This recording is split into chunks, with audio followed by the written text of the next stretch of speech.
ഇപ്പൊ പറയുമ്പോ ഗോകുൽ സുരേഷ് അല്ലെങ്കിൽ മമ്മൂക്ക അങ്ങനെ കുറച്ച് നല്ല നല്ല നല്ല ആർട്ടിസ്റ്റിനൊപ്പം അഭിനയിക്കാൻ പറ്റി. അപ്പൊ ഇനി എന്തെങ്കിലും ഡ്രീം ആയിട്ട് എനിക്ക് ഇന്ന ആളുടെ ഒപ്പം അഭിനയിക്കണം, അല്ലെങ്കിൽ ഇന്ന ആളുടെ സിനിമയിൽ അഭിനയിക്കണം, അങ്ങനെ വല്ലതും ഉണ്ടോ? ഞാൻ ലാൽ സാറിനോട് അഭിനയിച്ചിട്ടില്ല. അത് ഒരു വലിയൊരു ഡ്രീം അല്ലേ? എന്തായാലും അത് 2014 ഞാൻ ആദ്യമായിട്ട് ഷോർട്ട് ഫിലിംസ് ചെയ്യുന്നത്. 2024 ആയപ്പോഴത്തേക്ക് സിനിമയെ കുറിച്ച് സംസാരിക്കാറായി. അപ്പൊ 2025 ഡെഫിനറ്റ്ലി ലാൽ സാറുമായിട്ടൊരു പ്രോജക്റ്റ് ഉണ്ടാവും, ഉറപ്പായിട്ടും ഉണ്ടാവും. കാരണം it's there in the pipeline. Lal സാറിനും അറിയത്തില്ല ഇതുവരെ. അതിന്റെ പിന്നണിയിലുള്ള ആൾക്കാർ ഞങ്ങൾക്ക് കുറച്ചു പേർക്ക് മാത്രം അറിയാവുന്ന കാര്യമാണ്. ലാൽ സാറിലേക്കൊക്കെ എത്തേണ്ട 1, 2, 3 പ്രോജക്റ്റുകളുണ്ട്. അപ്പം ഏതെങ്കിലുമൊക്കെ എന്തായാലും, കാരണം എല്ലാം വേർതാണെന്ന് നമ്മൾ വിശ്വസിക്കുന്നു. എല്ലാം വേർതായിട്ട് ബാക്കിയുള്ളവർക്ക് ഫീൽ ചെയ്യണ്ടല്ലോ. പക്ഷെ ഒരു 10 ഉള്ളപ്പോ ഒരെണ്ണമെങ്കിലും സംഭവിക്കുക എന്നുള്ള സാധനമുണ്ട്. അതുകൊണ്ടാണ് അങ്ങനെ പറഞ്ഞത്. ഏതെങ്കിലും ഞാൻ ലീഡായിട്ട് ഇപ്പൊ തമിഴിലൊരു പടം ചെയ്തിട്ടുണ്ട്, വാരണം എന്ന് പറഞ്ഞു. അത് മാർച്ച് അവസാനം റിലീസ് ഉണ്ടാവും എന്നാണ് പ്രതീക്ഷിക്കുന്നത്. അപ്പൊ അടുത്ത വർഷം ഒരു ക്ലിയർ ആവും എന്ന്. ക്ലിയർ ആവണം, ക്ലിയർ ആയേ പറ്റൂ, ഇല്ലെങ്കിൽ പറ്റില്ല. കാരണം കുറച്ചു നാളായേ തുടങ്ങി സിനിമ. അല്ലാതെ ഇനിയിപ്പോ വേറെ പരിപാടിയൊന്നും ഇല്ല. കഷ്ടപ്പാട് ജോബായിട്ട് അങ്ങ് എടുത്തോ? ഡെഫിനറ്റ്ലി.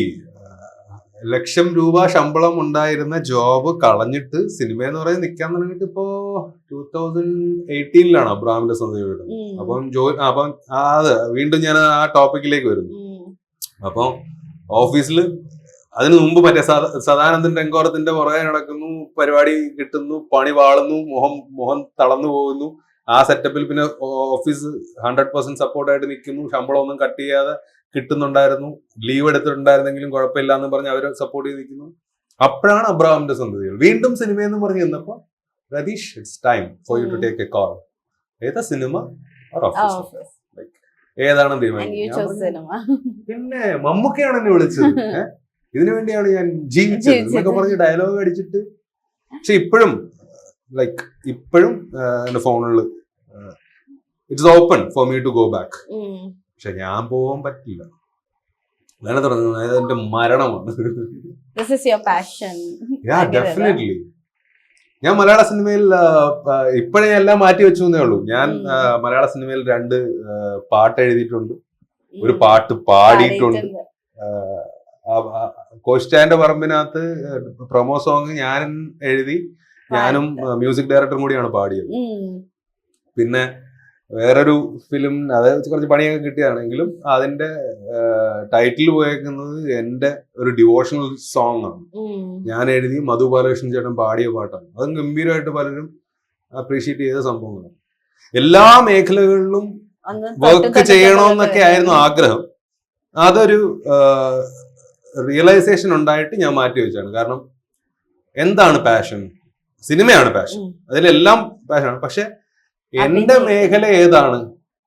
ആക്ടിങ്. അതിൽ കോൺസെൻട്രേറ്റ് ചെയ്യുക, അതിൽ നല്ല രീതിയിൽ ചെയ്യുന്നുണ്ടെന്ന് എല്ലാരും പറയുന്നുണ്ട്. പിന്നെ ബാക്കിയുള്ളവന്റെ ജോലിയിലേക്ക് എന്തിനാണ് കൈകടക്കുന്നത്? പാട്ട് എഴുതാൻ ഇവിടെ റൈറ്റേഴ്സ് ഉണ്ട്, ലിറിസിസ്റ്റ് ഇഷ്ടം പോലെ ഉണ്ട്. സിനിമ സ്ക്രീൻ പ്ലേ എഴുതാനും ഇഷ്ടം പോലെ ആൾക്കാരുണ്ട്. അപ്പൊ ഞാൻ കയറി ഇന്ന് ഒരു പരിപാടി പിച്ച് ചെയ്ത് എടുക്കുമ്പോൾ അത് വേറൊരാടെ വയറ്റത്തിട്ടുള്ള അടിയാണ്. എനിക്കൊരു ഡേറ്റ് ഒരാളുടെ കയ്യിൽ നിന്ന് കിട്ടിയ വേറെ എത്രയോ ഇതേന്ന് മാത്രം റൈറ്റിംഗ് മാത്രം വെച്ചിട്ട് നടക്കുന്ന ഒരുപാട് ആൾക്കാരുടെ വയറ്റത്തിട്ടുള്ള ഒരു അടിയാണ്. ഞാനൊരു നടനായതുകൊണ്ട് ചിലപ്പോ എന്റെ സംഭവം അങ്ങോട്ട് കയറി ഇരുന്നേക്കാം, ഒരു എഡ്ജ് എനിക്ക് കൂടുതൽ കിട്ടിയേക്കാം. ഇങ്ങനെന്നുള്ള ചിന്ത എനിക്കില്ലായിരുന്നു. എനിക്ക് അത്യാവശ്യം നല്ല രീതിയിൽ കാര്യങ്ങളൊക്കെ പറഞ്ഞു തരുന്ന ആൾക്കാരൊക്കെ ഇപ്പൊ കൂടെ ഉണ്ട്. പേരുകളൊന്നും എടുത്ത് പറഞ്ഞ് അങ്ങനെ നല്ല സമയമായിട്ടില്ല. ഇപ്പൊ പറഞ്ഞ പോലെ തന്നെ ആക്ട് ചെയ്ത ആൾക്കാര് ഡയറക്ഷൻ ചെയ്യുന്നു, ഡയറക്ടേഴ്സ് ആക്ട് ചെയ്യുന്നു, അങ്ങനെ ഇപ്പൊ ഒരു മിക്സ് ഇപ്പൊ അങ്ങോട്ടും ഇങ്ങോട്ടും വരുന്നുണ്ടല്ലോ. അപ്പൊ ഈ ഒരു റീസൺ ഇപ്പൊ മലയാള സിനിമയിലാണെങ്കിലും ഏത് ഇൻഡസ്ട്രിയിലും വരുന്നതുകൊണ്ട് പലരുടെയും അവസരങ്ങൾ വെറുതെ നഷ്ടപ്പെട്ട് പോവാന്ന് തോന്നിയിട്ടുണ്ടോ? അങ്ങനെ തോന്നിയത് കൊണ്ടാണ് ഞാൻ ഇപ്പൊ ഇങ്ങനെ ഒരു തീരുമാനം എടുത്തത്. ഇങ്ങനൊരു തീരുമാനം പലരും എടുക്കേണ്ടതുണ്ട്. കാരണം അവർക്ക് ഈസി ആയിട്ട് ഇപ്പോ ഒരു പടത്തിൽ വർക്ക് ചെയ്യുമ്പോൾ ഒരു ആർട്ടിസ്റ്റ് ആയിട്ട് പേരെടുത്തു കഴിഞ്ഞാൽ ഇപ്പൊ ഫഹദ് ഫാസിലായിട്ടായാലും അല്ലെങ്കിൽ ഏതെങ്കിലും സ്റ്റാറുമായിട്ടായാലും അവർക്ക് നല്ല രീതിയിൽ ഓപ്പൺ ആയിട്ട് ഇന്ററാക്ട് ചെയ്യാൻ ഒരു അവസരം കിട്ടുമ്പോൾ എന്താ എന്റെ കയ്യിൽ ഒരു കഥ ഇരിക്കുന്നു എന്ന് പറഞ്ഞ് കഥ ചിലപ്പോൾ ഇംപ്രസീവ് ആയിരിക്കും. അപ്പൊ അവർക്ക് ഓക്കെ ഫൈൻ നമുക്ക് ചെയ്യാന്ന് പറയും. ഇപ്പൊ എത്രയോ വർഷങ്ങളായിട്ട് ഒരാള് അയാളുടെ ഡേറ്റിന് വേണ്ടി നിൽക്കുകയായിരിക്കും. ഇത്രയും വർഷങ്ങളായിട്ട് ഇപ്പം ഫഹദിന്റെ ഡേറ്റോ അല്ലെ രാജുവേട്ടന്റെ ഡേറ്റോ അല്ലെ ടോവിയുടെ ഡേറ്റോ നോക്കി നിൽക്കുന്ന ഒരാൾക്ക് വേണ്ട ഒരു പടവും കൂടി അങ്ങോട്ട് പോയി. അപ്പൊ എന്റെ ഇനി ഒരു 1.5 വർഷം കൂടി വീണ്ടും കാത്തിരിക്കണം എന്നുള്ളൊരു സാധനമുണ്ട്. ആ എഡ്ജും ആരും ചിന്തിക്കില്ല. ആ എഡ്ജും കൂടിയൊക്കെ ചിന്തിക്കുമ്പോ നമ്മളൊന്ന് ഒതുങ്ങാം, കുറച്ചൊന്ന് ഒതുങ്ങാം. നമുക്ക് എന്താണോ പറഞ്ഞിട്ടുള്ളത് അതിൽ പിടിക്കുക എന്ന് പറഞ്ഞ് ഞാൻ ഒരിക്കലും എഴുതത്തില്ലെന്നോ ഒന്നുമല്ല. സമയമാകുമ്പോ എന്തെങ്കിലുമൊക്കെ വരുമ്പോ ചെയ്യാം. അത് എല്ലാം വേണമെന്നും പറഞ്ഞ് വെട്ടിപ്പിടിക്കാൻ നിന്ന നടന്നേക്കാം. നമ്മുടെ ആ ഒരു എനർജി ലെവൽ വെച്ചിട്ടും നമ്മുടെ ആ ഒരു ഫുള്ളി ആക്റ്റീവായിട്ട് ഫുള്ളി മറ്റേ ഷാമ്പയിൻ ബോട്ടിൽ കുലുക്കി പൊട്ടിക്കുന്നുള്ള എനർജി ലെവലാണ് പൊതുവെ. എന്നെ പോലുള്ള ആൾക്കാർക്കെല്ലാം അങ്ങനെയാണ്. പക്ഷെ പല ആൾക്കാർക്കും സിനിമയിൽ അത് അക്സെപ്റ്റ് ചെയ്യാൻ പറ്റാത്തെന്ന് പറഞ്ഞാൽ അവര് ചിലപ്പോ ഭയങ്കര കാമായിട്ട് നിന്ന് വർഷങ്ങളുടെ തപം പോലൊക്കെ ആയിരിക്കും ഒരു സംഭവം സെറ്റ് ചെയ്ത് നിൽക്കുന്നത്. അങ്ങനെ നിൽക്കുമ്പോഴാണ് നമ്മളല്ലേ ഷാമ്പയിൻ ബോട്ടിൽ പൊട്ടിച്ച എനർജി ആയിട്ട് വന്ന് അടിച്ചു കയറി ഒരു സംഭവം കൊണ്ടൊക്കെ പോകുന്നത്. അപ്പൊ ഇവരെത്രത്തോളം വീണ്ടും അവരൊന്ന് ബാക്കിലോട്ട് പോകും. ഓൾറെഡി ഇത്രയും വർഷത്തെ അവരുടെ വെയിറ്റിംഗ് ആണ്. അത് നമ്മൾ കാരണം വീണ്ടും ഓബ്വിയസ്ലി അതുപോലൊരു ദൈവം അനുഗ്രഹിച്ച കലാകാരനായിരിക്കും പുള്ളിയും. അപ്പൊ പുള്ളിയുടെ മനസ്സ് ഞാനെന്ന ആക്ടർ കാരണം അല്ലെ എന്നെ പോലുള്ള ചിന്തിക്കുന്ന ആ ലെവലിൽ ചിന്തിക്കുന്ന ആൾക്കാർ കാരണം യവനൊക്കെ വേറെ ജോലിയില്ല മുടിഞ്ഞു പോട്ടെന്നുള്ള സാധനം വന്നാ തീർന്നില്ല. അപ്പൊ അതൊരു വലിയ റിയലൈസേഷൻ ആണ്. എത്ര പേർക്ക് അത് കിട്ടുമെന്ന് എനിക്കറിയില്ല. എനിക്കത് കിട്ടിയിട്ടുണ്ട് എന്നും പറഞ്ഞ് ഞാൻ നാളെ വേറൊരു സ്റ്റാർ വിളിച്ച് പക്ഷെ അതെനിക്ക് ചെയ്യണം, ഞാൻ ഓൾറെഡി ചെയ്യാവുന്നതിന്റെ ഒക്കെ മാക്സിമം ചെയ്തു വെച്ചിട്ടുണ്ട്. അപ്പൊ ഇനി അത് എന്തെങ്കിലുമൊക്കെ എന്നിലേക്ക് വന്നു കഴിഞ്ഞാൽ ഇവൻ അന്ന് പറഞ്ഞ് ഇവൻ ബാക്കി ആരുടെയും വയറ്റത്തടിക്കത്തില്ലെന്ന് പറഞ്ഞിട്ട് ഇപ്പൊ അവൻ വയറ്റത്തടിക്കാം. അങ്ങനെ വയറ്റത്തടിക്കുന്ന പരിപാടിയല്ല. ഇനിയായിട്ട് പുതിയതായിട്ട് ഇത് മനസ്സിലാക്കിയതിനു ശേഷം പുതിയതായിട്ട് ഞാൻ എന്റെ പുതിയ കിടിലം കഥയുണ്ട് എന്നും പറഞ്ഞൊന്നും ഞാൻ പോയില്ല. കാരണം എനിക്ക് പറഞ്ഞിട്ടുള്ളത് ഇവിടെ ആക്ടിങ് ആണ്. അത് അത്യാവശ്യം മെയിൻ പരിപാടി തന്നെ ചെയ്ത് ഇവിടെ നിൽക്കാനാണ് ഉദ്ദേശം. അങ്ങനെ തന്നെയാണ് ദൈവം അനുവദിച്ച് തന്നിട്ടുള്ളതെന്ന് വിശ്വസിക്കുന്നു, സ്ട്രോങ് ആയിട്ട് വിശ്വസിക്കുന്നു. അതൊരു അഹങ്കാരമായിട്ട് തോന്നുകയാണെങ്കിൽ എന്നോട് ക്ഷമിക്കണം. ഇതിങ്ങനെയാണ്, ഇവിടെ ഇങ്ങനെയാണ്, ഇതാണ് ഞാൻ. പിന്നെ കൂളിംഗ് ഗ്ലാസിന്റെ കാര്യമൊക്കെ സ്ഥിരമായിട്ട് പറഞ്ഞിട്ടുള്ളത് കൊണ്ട് ഞാൻ ഇതിൽ പറയുന്നില്ല. ഇനി തെറ്റിദ്ധരിച്ചാലും ഒന്നുമില്ല. ഇനി തെറ്റിദ്ധരിക്കുകയാണെന്നുണ്ടെങ്കിൽ കുറെ വട്ടം പറഞ്ഞിട്ടുണ്ട്. എപ്പോഴും ഫുഡ് കഴിക്കുമ്പോ കൂളിംഗ് ഗ്ലാസ് മമ്മൂട്ടി പോലും വെക്കാറില്ല. പക്ഷെ മമ്മക്കടക്കം പറഞ്ഞിട്ടുണ്ട് ഇത് സ്റ്റൈല് മാത്രല്ല എന്റെ കണ്ണിന് പ്രൊട്ടക്ഷൻ. അത് പറഞ്ഞാൽ മതി, ആ ഡയലോഗ് പറഞ്ഞാൽ മതി. മമ്മക്കടക്കം അങ്ങനെ പറഞ്ഞിട്ടുണ്ടെന്ന്. ഞാൻ ഗ്ലാസ് വെക്കുന്നത് എന്റെ സ്റ്റൈലല്ല, കണ്ണിന്റെ പ്രൊട്ടക്ഷൻ. ഈ സംസാരിച്ചപ്പോഴാണ് ഞാനൊരു പുതിയ കാര്യം അറിഞ്ഞത്, പാടും എന്നുള്ളത്. സിംഗർ പോലും അല്ല. അതാ ചോദിച്ചു നോക്കൂ, ഡയറക്ടർ സാജിദ് പാട്ട് പാടിയ ആളല്ലേ. അതൊക്കെ അങ്ങ് സംഭവിച്ചതാണ്. അല്ലേ തന്നെ ഞാൻ ട്രോളിൽ എയറിൽ കയറാനുള്ള വേറെ പല പരിപാടികൾ ബാക്കിൽ വരുന്നു. 2 ലൈൻ മൂളിയാ മതി ചെറുതായിട്ട് അല്ലേ. ഇല്ല ഞാൻ വേണമെങ്കിൽ ഓൺലൈനിൽ കാണിച്ചു തരാം. വേണമെങ്കിൽ മറ്റേ അലക്സയോട് ചോദിച്ചാൽ മതി. അലക്സ ആക്ടർ രതീഷ് കൃഷ്ണൻ എന്ന് പറയുമ്പോ ഓക്കെ, അത് കോശിച്ചായന്റെ പറമ്പിൽ നീ കേറാൻ നോക്കല്ലേ മോനെ പാട്ട് വരും. അത് മതി. അലക്സയുടെ ചോദിച്ചാൽ അലക്സ കേൾപ്പിച്ചു തരും ഞാൻ പാടിയ പാട്ട്. അല്ലാതെ ഒരു സ്റ്റേജിലും മിമിക്രി ഇല്ല. അവൾക്കെല്ലാ ഗോൾഡ് മെഡലിസ്റ്റ് ആണെന്ന് ഞാൻ പറഞ്ഞു നടക്കും. യെസ്, പക്ഷെ ചെയ്യുന്നില്ല. അല്ല, ഓൾറെഡി കിടപ്പുണ്ട്. അല്ല ഇനി ഞാൻ മിമിക്രി ചെയ്യില്ല, മോണോ ആക്ട് ചെയ്യില്ല, പിന്നെ പല പല പരിപാടികളും സ്റ്റേജിലും ഇന്റർവ്യൂവിലും ചെയ്യില്ല. അതെന്റെ അഹങ്കാരമായിട്ട് നിങ്ങൾ കാണരുത്.